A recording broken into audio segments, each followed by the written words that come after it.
चलिए, तो आपने टाइटल देख लिया होगा 3D इन वन शॉट। तो वन शॉट का जो मतलब ये है कि जैसे आप मॉक टेस्ट देते हैं तो मॉक टेस्ट में कई बार आप 3D क्वेश्चन छोड़ के आते हैं, ठीक है ना, छोड़ देते हैं, आपसे नहीं होता सॉल्व। जब आपसे पूछा जाता है कि ये सॉल्व क्यों नहीं कर पाए तुम, तो आंसर आता है कि सर मैं तो बिल्कुल भूल गया था। तो ऐसा होता है, एग्जाम से पहले सिचुएशन इतनी ख़राब हो जाती है कि जो चीज़ आपको आती है वो भी आप भूल जाते हैं। तो उस टाइम पे आपको इस तरीके से रिवाइज करना है, जो मैं आपको तरीका दिखा रहा हूँ, ठीक है।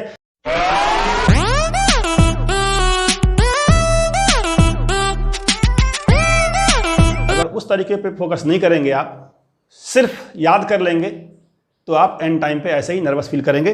तो 3D को मैं ट्राई करूँगा कम से कम टाइम में फिनिश करने का, कम से कम टाइम में, देखते हैं टाइम कितना लगता है। तो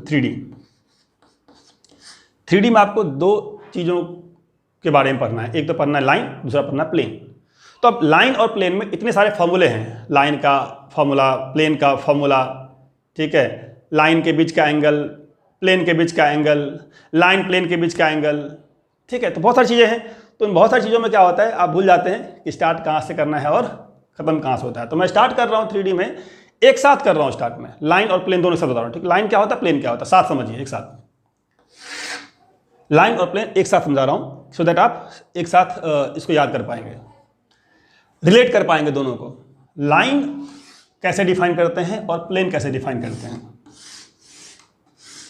चाहे लाइन हो चाहे प्लेन हो, डिफाइन करने के लिए एक पॉइंट हमें चाहिए होता है, x1 y1 z1, इस पे भी और इस पे भी, x1 y1 z1 दोनों के ऊपर ही, ठीक है। लाइन में हमें लाइन के पैरेलल का dr दिया होता है, लाइन के पैरेलल का dr, direction vector b vector, और यहाँ पे इसके परपेंडिकुलर का dr दिया होता है, डायरेक्शन वेक्टर, ठीक है, n वेक्टर कहते हैं इसको। ये फंडामेंटल है, चाहे आप लाइन लिखिए चाहे प्लेन लिखिए, आपको एक पॉइंट चाहिए और स्लोप, जैसे हम लोग 2D में स्लोप करते हैं, तो स्लोप ना करके यहाँ पे dr वेक्टर कहते हैं इसको, डायरेक्शन रेशियो होता है b वेक्टर, यहाँ होता है n वेक्टर, डायरेक्शन वेक्टर यहाँ पे n वेक्टर है। प्लेन को डिफाइन करने के लिए प्लेन के परपेंडिकुलर उसका डायरेक्शन डिफाइन करता है। प्लेन का डायरेक्शन क्या है, वो उसका परपेंडिकुलर होता है, और लाइन का डायरेक्शन क्या होता है, उसके पैरेलल वाली लाइन से हम लोग इसका डायरेक्शन लेते हैं, ठीक है। तो अगर मैं आपको बोलूँ कि इस लाइन का इक्वेशन लिखना है, तो लाइन का इक्वेशन लिखने का मतलब होता है लाइन पे एक पॉइंट लेना जो वेरिएबल पॉइंट होता है। तो मान लिया मैंने पॉइंट यहाँ ले लिया P पॉइंट, ठीक है, मैंने यहाँ सारा पॉइंट लिया है x1 y1 और z1, x1 y1 z1, ठीक है। यहाँ मैं P पॉइंट लेता हूँ, मान लीजिए x y z, क्योंकि ये पॉइंट क्या वेरिएबल पॉइंट है। तो आप आसानी से बोल सकते हैं कि AP वेक्टर जो है वो AP वेक्टर क्या पैरेलल है किसके, B वेक्टर के। बस ये आपको याद रखना है कि लाइन को डिफाइन करने के लिए हम लोग क्या करते हैं, लाइन पे जो पॉइंट लेते हैं वेरिएबल पॉइंट, उसका dr, इसका dr क्या होता है, ये वेक्टर क्या होता है, पैरेलल होता है ये। तो ये दोनों पैरेलल होने का मतलब होता है इनके डायरेक्शन रेशियोज प्रोपोर्शनल होंगे। अगर दो लाइंस पैरेलल हैं, इसका मतलब उनके डायरेक्शन रेशियो प्रोपोर्शनल होंगे। अब इसका dr कैसे निकालेंगे, अगर ये पॉइंट A है और ये पॉइंट P है, तो इसका dr कैसे निकालेंगे। तो किसी लाइन का dr किसी दो पॉइंट से निकालते हैं, वो होता है x minus x1, y minus y1 और z माइनस z1, डिफरेंस करते हैं बस, ठीक है। इसका dr क्या है, तो इसका अगर मैं इसको डिफाइन कर दूं b वेक्टर को कैसे, ऐसे डिफाइन कर दूं, ai cap plus bj cap plus ck cap, तो इसका dr हो गया abc, ठीक है। अब ये दोनों पैरेलल हैं, तो मैंने क्या बोला कि अगर दो लाइंस पैरेलल होती हैं तो उनका dr प्रोपोर्शनल होता है। क्या होता है, dr प्रोपोर्शनल होता है, ठीक है। तो इसका dr प्रोपोर्शनल होगा, दैट मीन्स ये dr लाइन का, ये dr वेक्टर का प्रोपोर्शनल होगा, मतलब divide by a divide by b divide by c, ये इक्वल होगा। प्रोपोर्शनल का मतलब ये होता है इस तीनों वैल्यू इक्वल होगी, इसको बोल देते हैं लेमडा। ये हो गया आपका लाइन का इक्वेशन, इसे कहते हैं कार्टेशियन फॉर्म, जिसमें मैंने पॉइंट यूज किया है x1 y1 और z1, जहां से लाइन पास कर रही है, जिसके पैरेलल है ai bj और ck। प्लेन में क्या होगा, n वेक्टर है। अगर मैं यहाँ पे कोई पॉइंट ले लूँ P, वेरिएबल पॉइंट कहीं भी ले लीजिए, प्लेन में कहीं भी लेंगे variable point x y z, तो क्या होगा, AP वेक्टर जो होगा वो क्या होगा, यहाँ पे परपेंडिकुलर होगा किसके, n वेक्टर के। ये फंडामेंटल है प्लेन का। n वेक्टर है, मान लेता हूँ, एज्यूम कर लेता हूँ n क्या है, एज्यूम कर लीजिए इनको ai प्लस bj प्लस सी के, एज्यूम कर लीजिए, ठीक है। तो अगर मैंने इसको एज्यूम कर लिया ए आई बी जे सी के, ये क्या है, ए पी परपेंडिकुलर है। अब ए पी का डी आर जैसे यहाँ पे था, ए पी का डी आर सेम है, X minus X one, Y minus Y one, Z minus Z one. इसका डी आर क्या है, ए बी सी। तो क्या हो जाएगा, ये हो जाएगा आपका परपेंडिकुलर है। तो परपेंडिकुलर में क्या होता है, तो परपेंडिकुलर में डी आर का डॉट जीरो होता है, ये याद होना चाहिए आपको। तो इसका D R A B C का डॉट जीरो, तो A into X minus X one plus B into Y minus Y one plus C into Z minus Z one this equal to zero. ये most basic form है line का और plane का।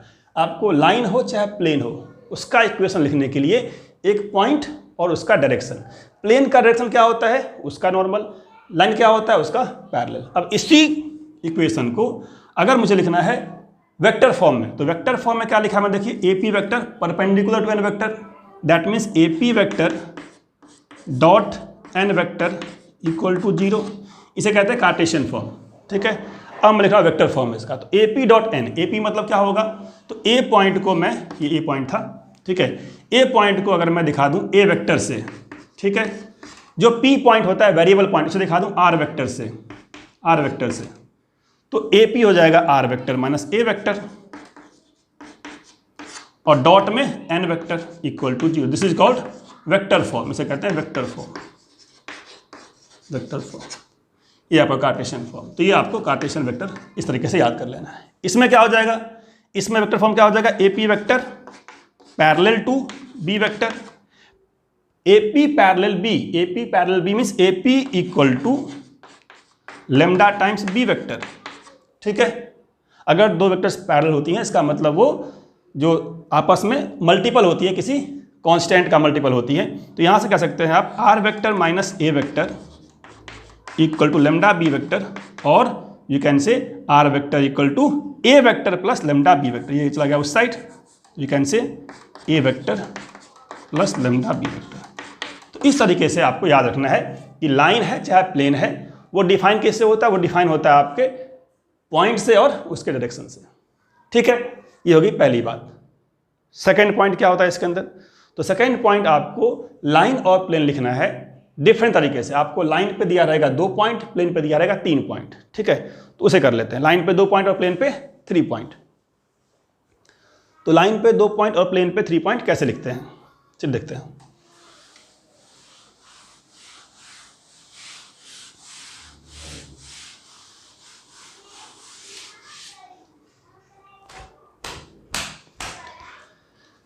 Line है, फिर से वही लाइन है, वही प्लेन है। अब ये सेकेंड केस में ले रहा हूँ, जहाँ पे लाइन पे 2 पॉइंट दिया होगा आपको, ए पॉइंट और बी पॉइंट, और प्लेन पे 3 पॉइंट दिया होगा, ए पॉइंट, बी पॉइंट और सी पॉइंट, ठीक है। लाइन पे अगर 2 पॉइंट दिया हुआ है, इसका मतलब आपको दोनों चीज़ें मिल गई, पॉइंट भी मिल गया और डी आर भी मिल गया। लाइन का डी आर निकालने के लिए कोई और वेक्टर नहीं चाहिए आपको, यहीं से डी आर आ गया ए बी पॉइंट से। तो मान लेता हूँ मैं, ए पॉइंट है x1 y1 z1, B point में मान लेता हूँ x2 y2 और z2, एज्यूम कर लिया। मुझे लाइन लिखना है फिर से वही x minus X one upon D R, इसका डी आर क्या होगा, from 2 point x2 minus X one, y minus Y one upon y2 minus Y one, z minus Z one upon z2 minus Z one. तो वही 1 point form का use किया मैंने, बस 1 point form में जो डी आर था, जो उसमें गिवन था किसी वेक्टर से, यहाँ पे डी आर निकाल लिया इन 2 पॉइंट से, ठीक है। इस केस में क्या होगा, तो इस केस में मुझे पॉइंट तो दिया हुआ है ए ऑलरेडी, ठीक है। अगर मैं यहाँ पी मान लूँ पॉइंट, तो ये मेरा हो गया ए पी वैक्टर। तो मुझे ए पी तो दिया हुआ है, लेकिन ए पी के साथ साथ मुझे क्या चाहिए, इस प्लेन का चाहिए परपेंडिकुलर। तो यहाँ से मैंने इसको ज्वाइन किया, ये मेरा हुआ ए सी, यहाँ इसको ज्वाइन किया, ये हुआ मेरा ए बी। अगर मैं ए बी का ए सी का क्रॉस कर दूँ, क्या कर दूँ, ए बी का क्रॉस कर दूँ ए सी के साथ, तो ये होता है क्रॉस वेक्टर परपेंडिकुलर। तो ये हो गया हम लोग का एन वेक्टर। तो एन वेक्टर यहाँ पे हमें डिफाइन करना पड़ा किस पॉइंट से, ए बी से और ए सी से।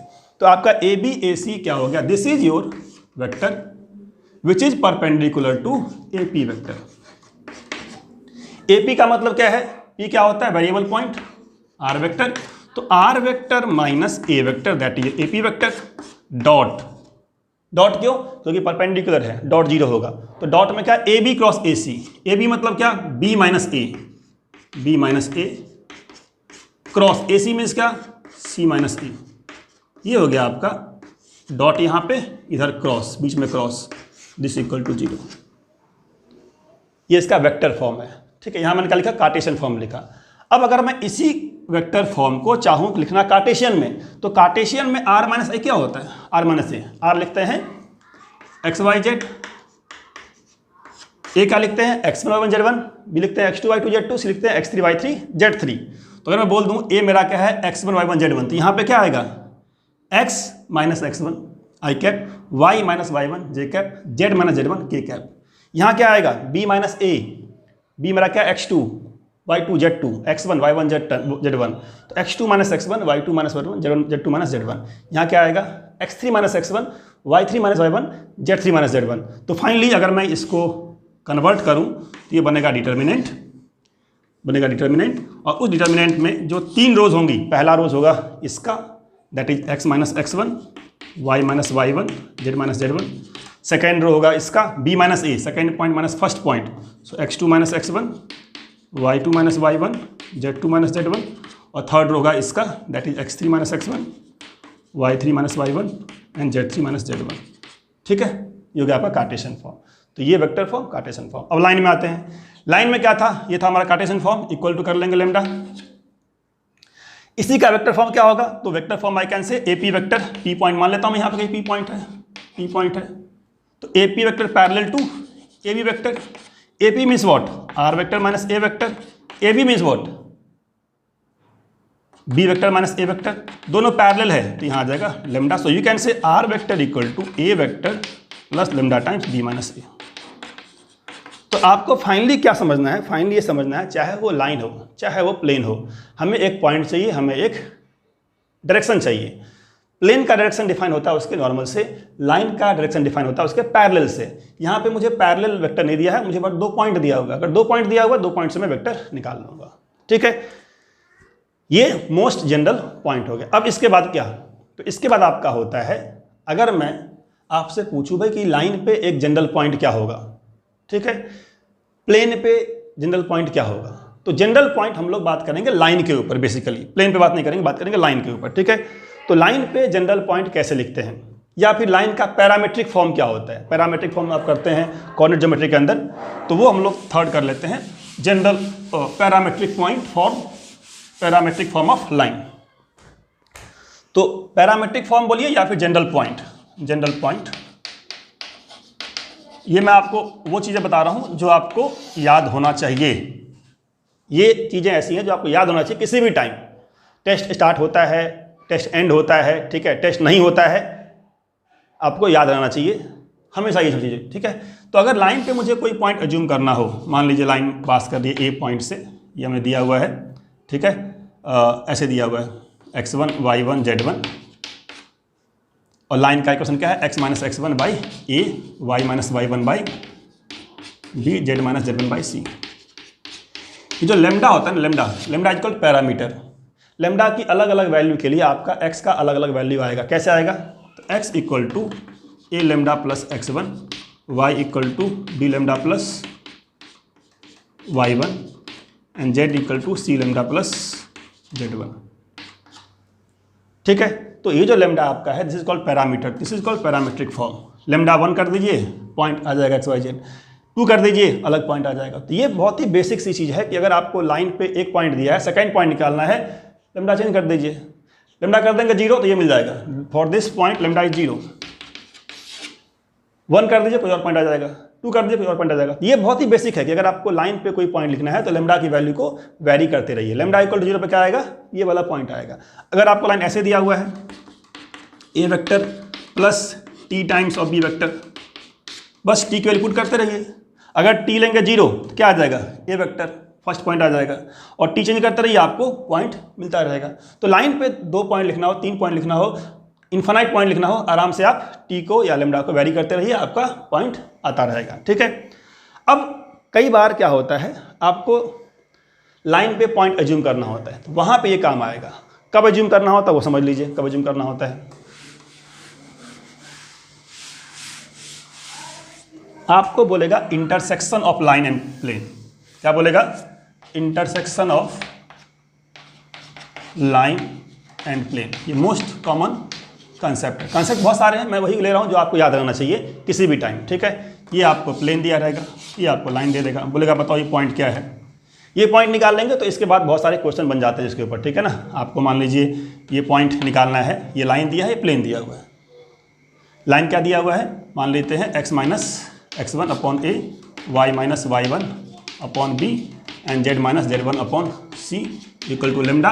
और प्लेन दिया है मान लीजिए ax plus B Y plus C Z equal to D, ये दिया हुआ है। तो अगर आपको लाइन का प्लेन का निकालना इंटरसेक्शन, ये बहुत छोटी सी बात है। क्या करना है आपको? इस पे लिखना है जनरल पॉइंट। अब जनरल पॉइंट तो इसके ऊपर कहीं भी हो सकता है हमारा। लेमडा की अलग अलग वैल्यू के लिए अगर मैं x लिखूँ तो क्या आएगा? ए लेमडा प्लस x1 y क्या आएगा? B lambda plus y1 z कितना आएगा? सी लेमडा प्लस z1। अब ये लेमडा के डिफरेंट वैल्यू के लिए ये लाइन पे हमें पॉइंट मिलता रहेगा। हमें लेमडा वो चाहिए जिसके लिए पॉइंट यहाँ पे लाई करेगा। तो मैं मान लेता हूँ कि ये पॉइंट जो मेरा है वो यहाँ पे है। अब ये यहाँ मतलब क्या? यहाँ मतलब प्लेन पे है। ये प्लेन मैंने क्या लिया है? मैंने प्लेन ये लिया है A X plus B plus C equal to D. This is called general form of plane, general equation of plane, जिसमें x होता है, y होता है, z होता है और कांस्टेंट होता है। x होता है, y होता है, z होता है और कांस्टेंट होता है। This is called general equation of plane, general form of plane. तो अगर ये पॉइंट के लिए मुझे लेमडा निकालना है तो लेमडा के अलग अलग वैल्यू के लिए ये कहीं भी हो सकता है पॉइंट। हमें वो लेमडा चाहिए जिसके लिए पॉइंट यहाँ लाई करता है, यहाँ मतलब प्लेन पे लाई करता है। तो इस पॉइंट को अगर मैं इसमें पुट करूँगा, इस पॉइंट को इसमें पुट करूँगा तो इसको सेटिस्फाई करेगा। तो we can say at the point of intersection, at point of intersection क्या होगा? एट पॉइंट ऑफ इंटरसेक्शन क्या होगा? P, this will satisfy the plane. P will satisfy the plane. plane. Satisfy करने का मतलब x, y, z की value उठा के यहाँ पुट कर दीजिए। जब आप यहाँ पुट करेंगे तो आपको यहाँ से लेमडा मिल जाएगा। लेमडा मिल गया, आपको पॉइंट मिल गया। पॉइंट मिल गया, अब पॉइंट को उठा करके जो करना करते रहिए। पॉइंट का किसी से डिस्टेंस निकाल लीजिए। ठीक है, पॉइंट का ओरिजिन डिस्टेंस निकाल लीजिए। तो पॉइंट को बोल सकता है कि जहाँ पे कट कर रही है उसका डिस्टेंस बताओ ओरिजिन से क्या है। ठीक है ना, तो अलग अलग क्वेश्चन वहाँ पे फ्रेम हो सकता है। तो ये हो गया intersection of line and plane. चलिए नेक्स्ट क्या है? अब आपका है क्या? अब आपका ये है कि अगर मुझे पता लगाना हो कि दो लाइन इंटरसेक्ट करती है नहीं करती है। यहाँ पे क्या था? एक लाइन था, एक प्लेन था। अब जानना मुझे ये है कि दो जो लाइन दिया मुझे वो इंटरसेक्टिंग है, पैरेलल है या फिर वो कोइंसिडेंट है। तो दो लाइन के बारे में कहानी जाननी होती है। ठीक है, अगर इंटरसेक्टिंग है तो किस पॉइंट पे कट करती है। ठीक है, तो ओरिएंटेशन ऑफ लाइन, तो दो लाइन ऐसे हो सकता है, दो लाइन ऐसे हो सकता है, दो लाइन एक के ऊपर दूसरा हो सकता है। कैसे पहचानेंगे आप? ठीक है, इसमें हो सकता है परपेंडिकुलर हो, परपेंडिकुलर हो। अगर परपेंडिकुलर नहीं होगा तो आपसे पूछ लेंगे बताओ एंगल कितना है, फिर थीटा कितना है, फिर आपसे पूछ लिया जाएगा। ठीक है, तो अगर दो लाइन पैरेलल है इसका मतलब दोनों के जो डी आर्स होंगे वो प्रोपोर्शनल होंगे। इनके डी आर्स को देख के आप समझ जाएंगे कि लाइन सर पैरेलल। तो अगर मैं कहता हूँ ये दो लाइन्स हैं, इसका D are A1 B1 C1 है, वो आप देख लेंगे जो इक्वेशन होता है उसमें जो नीचे वाला पार्ट है that is the D are, या लेमडा के बाद वाला पार्ट होता है डी आर। ठीक है, ये मान लेते हैं A2 B2 C2 है। ठीक है, सेम है यहाँ पे, सेम है A1 B1 C1 इसका डी आर और A2 B2 C2 इसका डी आर। अगर लाइन पैरेलल हुआ तो A1 बाई A2 हो जाएगा, B1 by B2 equal to C1 by C2। अगर लाइन परपेंडिकुलर हुआ तो इसका डॉट हो जाएगा 0 plus B1 dot B2 plus C1 dot C2 equal to 0। But अगर किसी एंगल पे हुआ तो निकालना पड़ेगा angle, that is called cos theta. तो कॉस थीटा का जो फॉर्मूला होगा, कॉस थीटा का फॉर्मूला क्या होगा? अगर मैं इसको बोल दूं B1 वेक्टर, इसको बोल दूं B2 वेक्टर, तो we can say B1 vector dot B2 vector divide by B1 का मॉड एंड B2 का मॉड। ठीक है, अब ये B1 डॉट B2 क्या आएगा आपका? यही तो आएगा A1 A2 B1 B2 C1 C2 ऊपर आएगा, नीचे A1 का स्क्वायर B1 का स्क्वायर C1 का स्क्वायर, यहाँ पे रूट के अंदर A2 का स्क्वायर B2 का स्क्वायर C2 का स्क्वायर। ठीक है, अगर मैं लिखूँ इसको एक स्टेप आगे तो यू कैन से this is what, this is, यह आ जाएगा आपका क्या? A1 A2 B1 B2 C1 C2 divide by under the root first में क्या आएगा, फर्स्ट में इस वाले के टर्म का square A1 square B1 square C1 square, यहाँ सेकेंड वाले का square A2 square B2 square C2 square. ये हो गया लाइन की कहानी, ठीक है। ऐसे होगी प्लेन की कहानी। आपको पता लगाना होगा कि दो प्लेन पैरेलल है या फिर परपेंडिकुलर है या किसी एंगल पे इंक्लाइंड है। अगर दो प्लेन आपको दिया हुआ है, हो सकता है दो प्लेन पैरेलल हो सकता है दो प्लेन परपेंडिकुलर हो, 90 का एंगल यहाँ पे हो, या फिर दो प्लेन किसी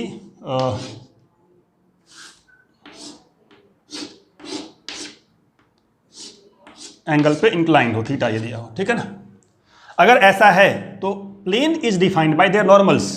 तो आपका जो इसका जो n1 वेक्टर मान लेता हूं मैं, इसका जो n1 वेक्टर है n1 a1 b1 c1 मान लिया, और n2 a2 b2 c2 मान लिया। तो ये क्या होगा, यहाँ भी अगर प्लेन्स आर पैरेलल तो प्लेन्स के नॉर्मल्स भी पैरेलल ही होंगे। That means again a1 by b1 equal to a2 by b2 equal to a1 by a2 b1 by b2 equal to c1 by c2। D Rs proportional a1 by a2 b1 by b2 c1 by c2।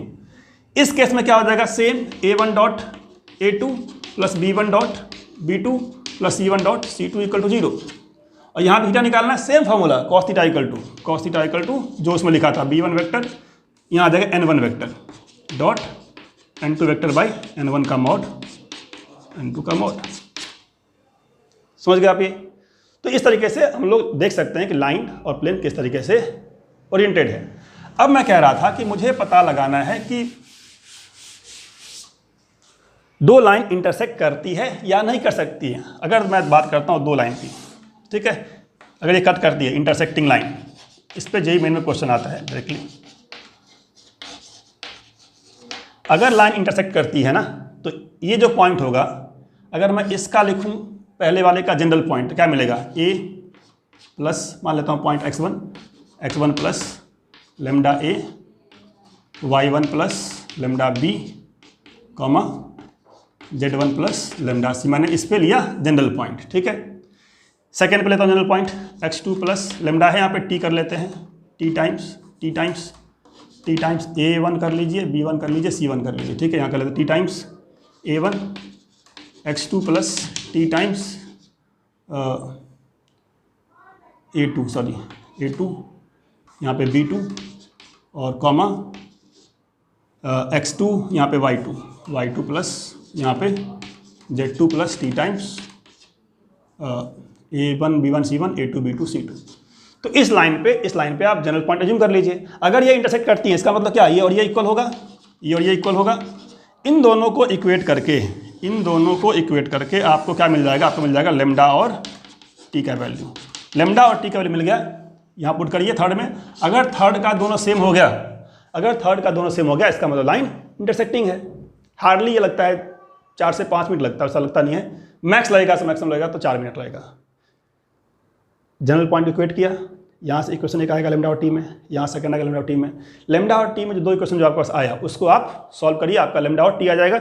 Lambda T आ गया, put करिए, आपका point आ गया। अगर point दोनों same है, इसका मतलब लाइन इंटरसेक्टिंग है। अगर पॉइंट डिफरेंट है, इसका मतलब लाइन इंटरसेक्टिंग नहीं है।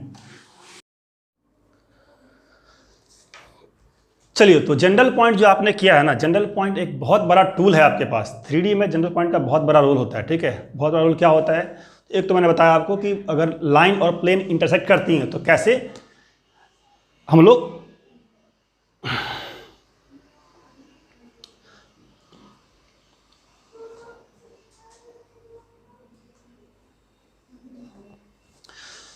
चलिए, तो जनरल पॉइंट आपने अगर सीख लिया है तो जनरल पॉइंट का यूज कहाँ कहाँ होता है। तो जनरल पॉइंट का एक तो यूज होगा जहाँ पे आपका लाइन और प्लेन कट करती है, ठीक है।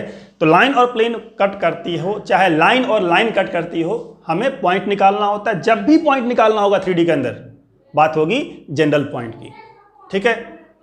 तो जनरल पॉइंट का दूसरा यूज क्या है, तो सेकंड यूज है जनरल पॉइंट का आपका इमेज निकालने के लिए, फुट निकालने के लिए।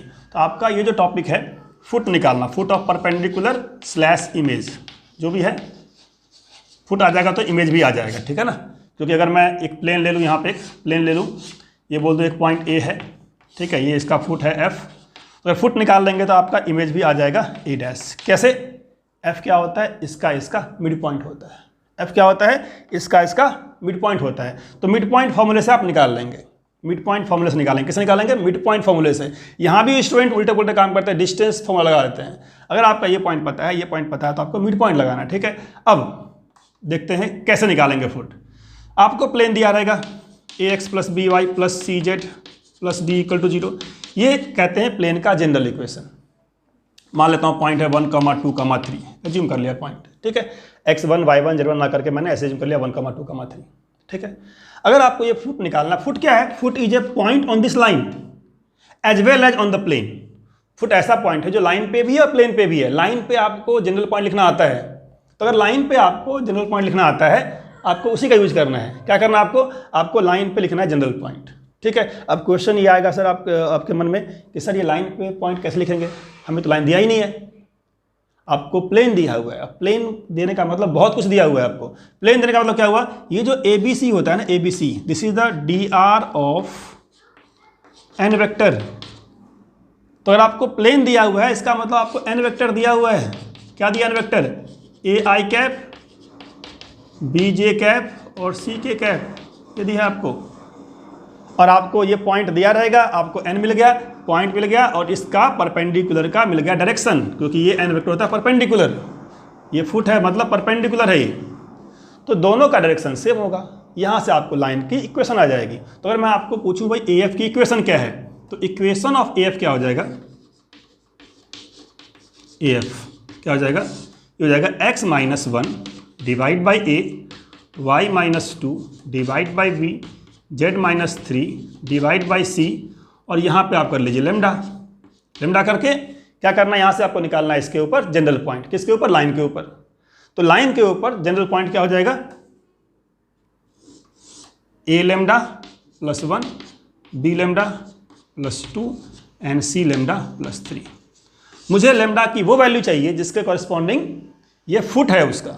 तो अगर मैं इस पॉइंट को उठाऊं और इस प्लेन में पुट कर दूं, कहाँ पुट कर दूं? इसी प्लेन में पुट कर दूं, ठीक है, यहाँ पुट कर दूं, क्योंकि foot lies in plane, foot lies in plane, तो सेटिस्फाई करेगा, आपका लेमडा आ जाएगा। लेमडा आ गया, आपका ये पॉइंट आ गया, फुट आ गया। फुट से आप इमेज निकाल लेंगे। ये आपका एक केस हो गया। सेकेंड केस क्या होता है? सेकेंड केस में आपको लाइन दिया रहेगा और एक पॉइंट दिया रहेगा। इसमें क्या था? प्लेन दिया था, यहाँ पे लाइन दिया रहेगा। लाइन मान लेते हैं x-x1 अपॉन ए है, अगर लीजिए x-x1 ए है, 1 कर लेते हैं, y-2 बाई बी मान लेता हूँ, और z-3 बाई सी मान लेता हूँ। पॉइंट यहाँ पे है 4, 3, 7। मुझे फुट निकालना है, मुझे इमेज निकालना है, ए डैश, ये हमारा ए हो गया, ठीक है, ए वाई डैश। कंसेप्ट वही लगना है, जब भी आपको पॉइंट निकालना है आपको लिखना है जनरल पॉइंट। अब जनरल पॉइंट पिछले केस में मैंने इस पे लिखा था, क्योंकि हमें लाइन पे जनरल पॉइंट लिखना आता है। यहाँ पे दोनों ही लाइन दिया हुआ है, ये भी लाइन। किस पे लिखना आसान होगा? जिसका इक्वेशन आपको डायरेक्टली दिया हुआ है। तो अगर मैं इस लाइन पे जनरल पॉइंट लिखूंगा तो general point can lie anywhere. तो मैंने मान लिया जो फुट मेरा है वो एफ मेरा है, इसका यहाँ से लिखेंगे तो क्या आएगा? लेमडा कर लीजिए इसको। तो एफ क्या हो जाएगा? ए लेमडा प्लस 1,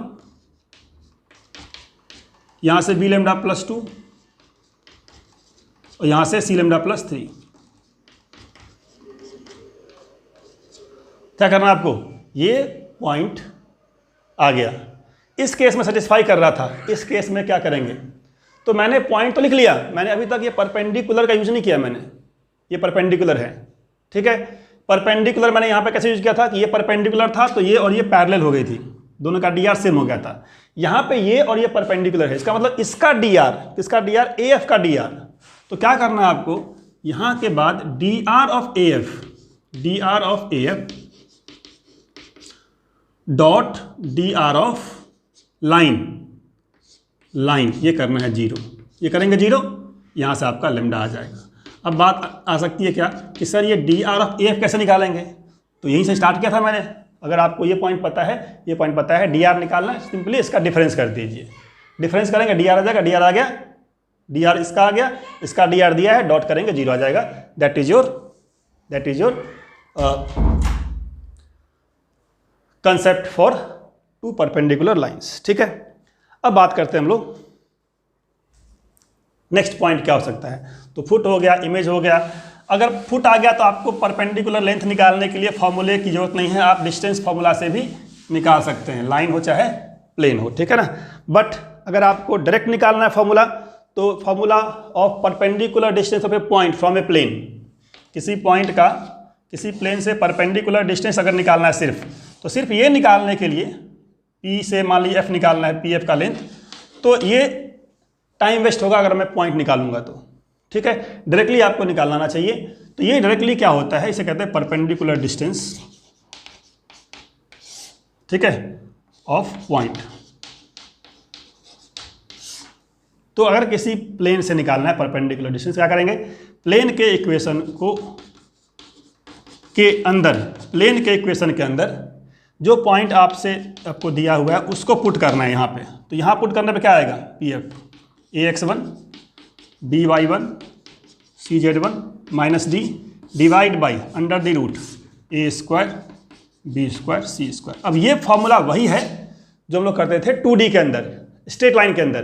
अगर यहाँ लाइन दिया होता, पॉइंट दिया होता, तो भी हम लोग यही करते हैं, बस उसमें क्या होता है AX + BY = C होता है, या AX + BY + C = 0 होता है। ठीक है, तो क्या करना है, आपको D इधर ले आना है, जो भी क्वेश्चन यहाँ दिया रहेगा -T हो जाएगा।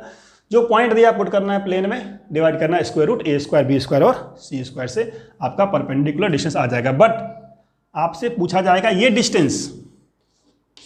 Distance along some particular line. अगर आपको distance along some particular line पूछा है तो आपको उसके लिए तैयार रहना है। जैसे आपको क्या देगा, एक प्लेन दिया, एक पॉइंट दिया, ये होगा परपेंडिकुलर, ये नहीं पूछेगा आपसे, क्या पूछेगा आपसे, ये पूछेगा कि distance of the plane from a point A along some other line, जिसका डी आर दिया रहेगा, आपको बी वेक्टर दिया रहेगा। अगर आपको ये डी आर दिया हुआ है, आपको ये पॉइंट पता है, तो आप इस डी आर से, इस पॉइंट से, इस लाइन का इक्वेशन लिख लेंगे। एक बार इसका इक्वेशन लिख लिया तो इसके इक्वेशन के साथ इसका इंटरसेक्शन पॉइंट निकाल लेंगे, ये निकाल लेंगे P R. This is called point of intersection of line and plane. Point आ गया, लेंथ आ जाएगी। ठीक है, तो ये जनरल क्वेश्चन होता है JEE मेन के पेपर में। ठीक है, जहाँ पे आपको परपेंडिकुलर ना देकर बोलेगा distance of a point from a plane along some particular line. Along मतलब वहाँ से डायरेक्शन मिलेगा, इस लाइन का डायरेक्शन मिल गया, पॉइंट दिया रहेगा, इक्वेशन आ जाएगी, इस लाइन का, इस प्लेन का इंटरसेक्शन पॉइंट निकाल लेंगे, उसके बाद आपका लेंथ आ जाएगा। अब इसके बाद क्या है, क्योंकि ख़त्म करना मुझे 1 घंटे के अंदर सारा का सारा, तो देखते हैं अब क्या क्या बचा हुआ आपका। अब आपका बचा हुआ है इसके बाद कि इंटरसेक्टिंग लाइन बताया मैंने, कैसे पता लगता है कि दो लाइन इंटरसेक्टिंग होती है। दोनों के जनरल पॉइंट को इक्वेट करके आप लैम्डा और टी निकाल लीजिए, थर्ड में पुट कर दीजिए, अगर इक्वल आ गया तो बोलते हैं इंटरसेक्टिंग लाइन होता है। वो कंसेप्ट है, बाकी फॉर्मूले भी हैं, फॉर्मूले की जरूरत नहीं पड़ती है उसमें। ठीक है, अब आपका होता है कोप्लेनर। आपको पता लगाना है कि दो लाइन एक ही प्लेन में लाई करती हैं, वो कैसे पता लगाएंगे कि दो लाइन एक ही प्लेन में लाई करती है, वो कैसे पता लगाएंगे। एक ये बचा हुआ है आपका, प्लेन का इक्वेशन लिखने के लिए अलग अलग फॉर्म्स भी होते हैं। जैसे आपका होता है प्लेन का इक्वेशन लिखने के लिए एक फॉर्म होता है, that is called intercept form of plane. पहले ये कर लेते हैं, फॉर्म्स खत्म करते हैं, ऑफ इंटरसेप्ट फॉर्म प्लेन का। तो ये जैसे आपका लाइन में होता है 2D में, वैसे ही 3D में होता है। अगर मान लो कोई प्लेन है, कट कर दिया है x को a पे, y को, सॉरी y मान लीजिए ये वाला है b पे, और z को c पे, 0,0,c हो जाएगा, ये a, 0,0 हो जाएगा, ये 0,b,0 हो जाएगा। अगर मान लेता हूँ ये x है, ये y है, z है, तो इसका इक्वेशन लिखते हैं x/a + y/b + z/c = 1। ठीक है, जनरल इक्वेशन मैंने बता दिया था क्या होता है। ठीक है, कि क्या होता है जनरल इक्वेशन, जिसमें आपको x, y, z और कांस्टेंट दिया रहेगा, that is called general equation. ठीक है, तो फॉर्म सारे के सारे हो गए। प्लेन के कौन सा फॉर्म बताया मैंने, प्लेन का बताया एक फॉर्म जहाँ पे आपको वेक्टर दिया होता है, पॉइंट दिया होता है और नॉर्मल दिया होता है। सेकंड 3 पॉइंट दिया होता है। थर्ड इंटरसेक्ट फॉर्म बताया मैंने। फोर्थ जनरल बताया मैंने, जनरल फॉर्म। एक और होता है नॉर्मल फॉर्म। तो नॉर्मल फॉर्म क्या होता है वो समझ लीजिए। अगर मैं कहता हूँ आपको ax plus B Y plus C Z equal to D, इसे कहते हैं जनरल इक्वेशन। ठीक है, ये ए बी सी क्या है, ये है D R of N vector. अगर इसी इक्वेशन में अगर मैं डिवाइड कर दूं किससे, ए को डिवाइड कर दूं under the root A square B square C square से एक्स, बी को डिवाइड कर दूं under the root A square B square C square से वाई, और सी को डिवाइड कर दूं under the root A square B square C square Z equal to D divide by under root A. इसको बोलते हैं एल। तो ये हो गया आपका एल एक्स, ये हो गया आपका एम वाई, ये हो गया आपका एन जेड इक्वल टू इसे कहते हैं P. L M N is equal direction cosine of a normal vector. ठीक है, डायरेक्शन कोसाइन किसका, नॉर्मल का। ये क्या होता है, डायरेक्शन रेशियो होता है। और पी क्या होता है, पी होता है perpendicular distance from origin. This is called normal form. तो नॉर्मल फॉर्म में प्लेन है कि नहीं है वो कैसे पता लगेगा, पता ऐसा लगेगा कि अगर मैं आपको दे दूं 1/√3x plus 1/√3y plus 1/√3z equal to 1, तो ये मेरा प्लेन में ये जो ए बी सी है, ये ए बी सी नहीं है, ये क्या है, ये डायरेक्शन कोसाइन है, क्योंकि इसका स्क्वायर इसका स्क्वायर इसका स्क्वायर 1 हो रहा है। तो L square M square N square 1 हो रहा है। इसका मतलब ये एल एम एन है, ये ए बी सी नहीं है। ए बी सी है या एल एम एन है ये पता लगता है किससे, कि अगर मैं इसका स्क्वायर इसका स्क्वायर इसका स्क्वायर करता हूँ 1 आ जाता है, इसका मतलब ये एल एम एन कहते हैं इसको। तो ये हमारा अगर ये एल एम एन है तो इसे कहते हैं perpendicular distance from origin. Perpendicular distance from origin, ये पी क्या होता है, परपेंडिकुलर डिस्टेंस फ्रॉम ओरिजिन। तो नॉर्मल फॉर्म कहते हैं इसको। ठीक है, तो नॉर्मल फॉर्म जनरल फॉर्म देखने में कैसा लगता है, कोफिशिएंट का स्क्वायर अगर 1 हो जाए तो बोलते हैं नॉर्मल फॉर्म है। अगर कोफिशिएंट का स्क्वायर 1 नहीं, इसका मतलब कहते हैं जनरल फॉर्म है। अब आते हैं कंडीशन ऑफ कोप्लेनर लाइंस। अगर आपको एक प्लेन पे 2 लाइन दिया हुआ है, पता लगाना है कोप्लेनर है कि नहीं। ठीक है ना, एक लाइन दिया, पता लगा एक ही प्लेन में है कि नहीं है। सिंपल सा फंडा है। अगर ये दोनों एक ही प्लेन में होगा तो इस पे जो एक पॉइंट होगा a1 वेक्टर, इस पे जो एक पॉइंट होगा a2 वेक्टर, अगर मैं इसको ज्वाइन करूंगा तो इस प्लेन में होगा। इसका जो डायरेक्शन होगा b1 वेक्टर, इसका जो डायरेक्शन होगा b2 वेक्टर, इसका अगर मैं क्रॉस करूंगा तो वो क्या देगा, वो b1 vector cross b2 vector देगा। अगर ये लाइन एक ही प्लेन में है, इसका मतलब ये और ये आपस में परपेंडिकुलर होंगी। सो यू कैन से a2 minus a1, a2 vector minus a1 vector जो कहाँ पे है, प्लेन के अंदर है। और ये b1 क्रॉस b2 कहाँ पे है, परपेंडिकुलर है, डॉट b1 क्रॉस b2। अगर आपका 0 हो जाए तो you can say these lines line a plane. इसी का कार्टेशियन फॉर्म करेंगे आप। तो a1 a2 ये फर्स्ट लाइन का पॉइंट, सेकेंड लाइन का पॉइंट, तो क्या हो जाएगा a2 minus a1, x2 minus x1, y2 minus y1, यहाँ z2 minus z1। b1 b2 क्या है, फर्स्ट लाइन सेकेंड लाइन का dr है। तो फर्स्ट लाइन का dr मान लिया मैंने a1 b1 c1, इसका dr मान लिया मैंने a2 b2 c2, ये हो जाएगा आपका 0। ठीक है, तो आप चेक कर लेंगे कि 2 लाइंस एक ही प्लेन में लाई करती है या नहीं करती है। तो लाइंस का कोप्लेनरिटी पता लग गया आपको क्या होता है। ठीक है, लाइन इंटरसेक्टिंग है कि नहीं है पता लग गया। लाइंस कितने एंगल पे है, प्लेन्स कितने एंगल पे है वो निकालना आपको आ गया। अब हो सकता है कि एक लाइन दिया एक प्लेन दिया हो, तो अगर आपको एक प्लेन दिया हुआ है, एक लाइन दिया हुआ है, आपको एंगल निकालना है थीटा। प्लेन डिफाइन होता है बी वेक्टर से, डायरेक्शन इसका, और लाइन डिफाइन होता है एन वेक्टर से, डायरेक्शन इसका। आप ये एंगल निकाल सकते हैं, निकाल सकते हैं, ये एंगल निकाल सकते हैं कॉस अल्फा। कॉस अल्फा क्या होगा, B vector dot N vector divide by B का मोड एन का मोड। अब अगर मुझे थीटा निकालना है तो अल्फा और थीटा का सम कितना है, 90 है। अल्फा प्लस थीटा क्या होता है, 90। और angle between line and plane का मतलब थीटा होता है। This theta is called angle between line and plane. निकाला आपने, क्या निकाला आपने, अल्फा है, तो अल्फा को रिप्लेस कर देते हैं किससे, 90 माइनस थीटा से। तो अगर मैंने यहाँ लिखा 90 माइनस थीटा, तो जो कॉस था हो जाएगा साइन थीटा। तो sine theta equal to B vector dot N vector divide by B का मोड एन का मोड। इसी में अगर लगा देंगे आप, मोड लगा देंगे तो थीटा की वैल्यू आएगी। ठीक है, छोड़िए मोड लगाना, छोड़िए बस। ठीक है, ये आपका हो गया angle between line and plane. Finally shortest distance between skew lines. Shortest distance between क्या? Skew lines. अगर आपका स्क्यू लाइंस दिया हुआ है, स्क्यू लाइंस के बीच का डिस्टेंस, ये दो लाइन दिया हुआ है, इसे कहते हैं skew lines. Neither parallel nor intersecting, ना तो पैरेलल होती हैं नॉर इंटरसेक्टिंग होती हैं। These are line in different planes. Different, एक ही प्लेन में होंगी तो या तो पैरेलल होंगी या फिर कट करेंगी। अगर दो लाइंस एक ही प्लेन में होंगी तो या तो कट करेंगी या पैरेलल होंगी, बट ये दो लाइन कहते हैं neither intersecting nor parallel skew lines. तो स्क्यू लाइंस के बीच निकालना है डिस्टेंस, ये निकालना है परपेंडिकुलर डिस्टेंस इसके बीच का। क्या फॉर्मूला होता है? फर्स्ट लाइन दिया होगा आपको a1 vector lambda b1 vector, second line a2 vector lambda b2 vector. फिर से देखिए क्या करना है आपको क्या करना है, a2 और a1 का जो डिफरेंस है वो लिखना होगा। ठीक है, इसके बाद b1 b2 का क्रॉस करना पड़ेगा, क्योंकि जो ये लाइन है ये इसके भी परपेंडिकुलर है, इसके भी परपेंडिकुलर है। तो b1 का b2 का क्रॉस कर लिया। अब यहाँ पे क्या आएगा, यहाँ पे क्या आएगा, जितने भी हमने टाइप्स किए सब में यहाँ पे क्या होता था? डॉट। यहाँ डॉट लगाना है, तो मुश्किल नहीं याद करना, बिल्कुल बहुत सिंपल है। a2 माइनस a1 डॉट किया, ये डिवाइड बाय इसी का मोड लगाते हैं, b1 क्रॉस b2 का मोड। दिस इज कॉल्ड पर डिस्टेंस।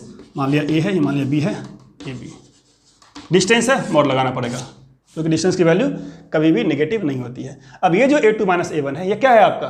दो पॉइंट का डिफरेंस है। तो अगर मैं इसको कन्वर्ट करता हूँ कार्टेशियन तो क्या हो जाएगा? x2 minus x1, y2 minus y1, z2 minus z1। ये क्या है? डायरेक्शंस का क्रॉस है। तो फर्स्ट का direction a1 b1 c1, second का direction a2 b2 c2। Divide में क्या है? डिवाइड में है क्रॉस का मोड। अब क्रॉस का मोड क्या होता है? तो b1 क्रॉस b2 निकाल के उसका मोड ले लीजिए। क्रॉस कैसे निकालते हैं पता है आपको? आई जे के लिखते हैं। ठीक है, तो ये जो वैल्यू आपकी आएगी, ये आएगी अंडर द रूट इसका cross a1 b2 minus a2 b1, a1 b2 minus a2 b1 इसका स्क्वायर प्लस इसका क्रॉस b1 c2 माइनस क्या? b1 c2 minus b2 c1 उसका स्क्वायर, और थर्ड में a1 c2 minus a2 c1 का square. अब ऊपर से नीचे पहले करें या नीचे से ऊपर पहले करें, कोई फर्क नहीं पड़ता, क्योंकि स्क्वायर लगा है, स्क्वायर लगा है। ठीक है, तो ये आपका हो गया shortest distance between skew lines. अब यहाँ पे कई बार आ जाता है shortest distance between parallel lines. अगर ये लाइंस पैरेलल हुई तो क्या दिक्कत आएगी? अगर लाइन पैरेलल हुई तो ये हो जाएगा जीरो, हो जाएगा जीरो, ये हो जाएगा जीरो पूरा। ठीक है, तो shortest distance between parallel lines वाले में क्या करते हैं हम लोग?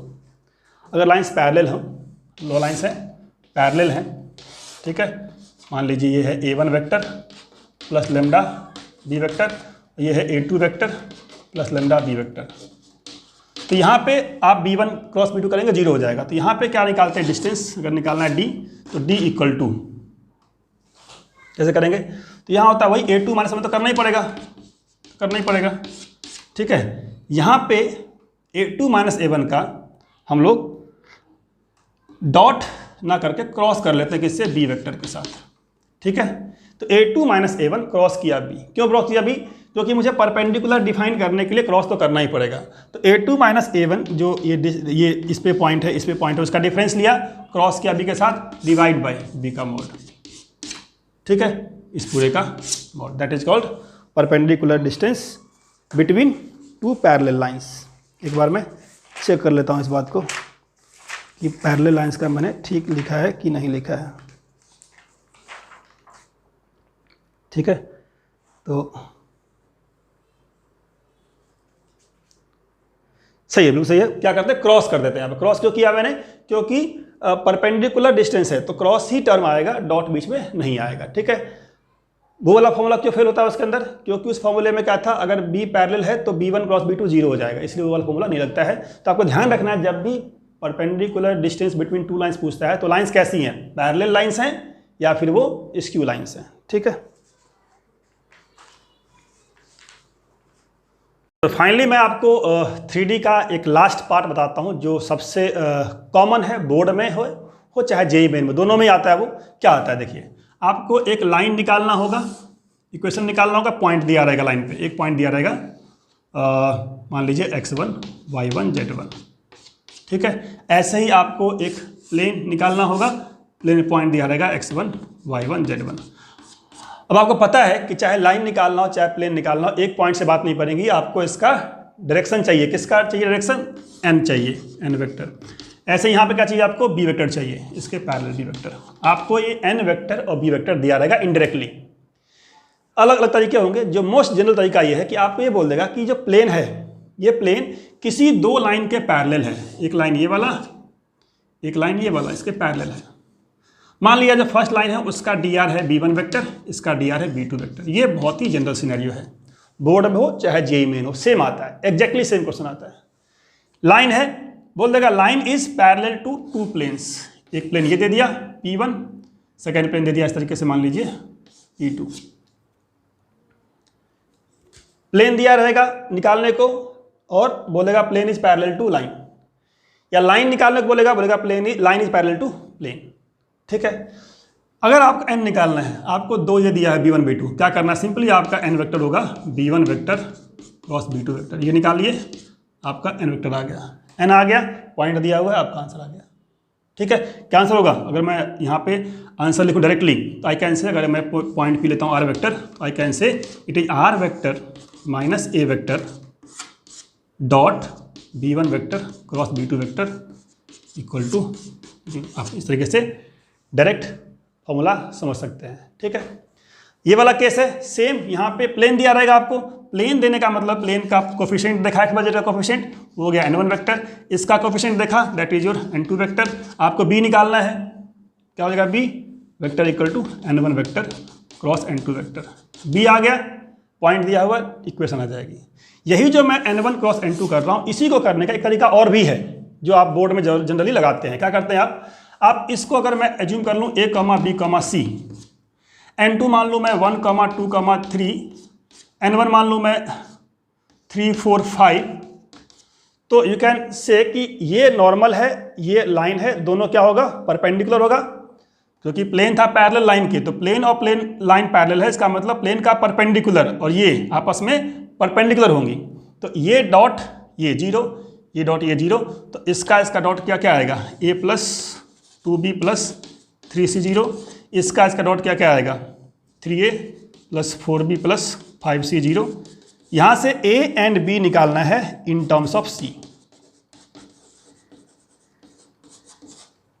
चाहे बी सी निकाल लीजिए इन टर्म्स ऑफ ए, कोई भी दो निकाल लीजिए थर्ड के फॉर्म में, क्योंकि जो लाइन का इक्वेशन है या प्लेन का इक्वेशन वो क्या होता है? x minus x1 by A, Y minus y1 by B, Z minus z1 by C.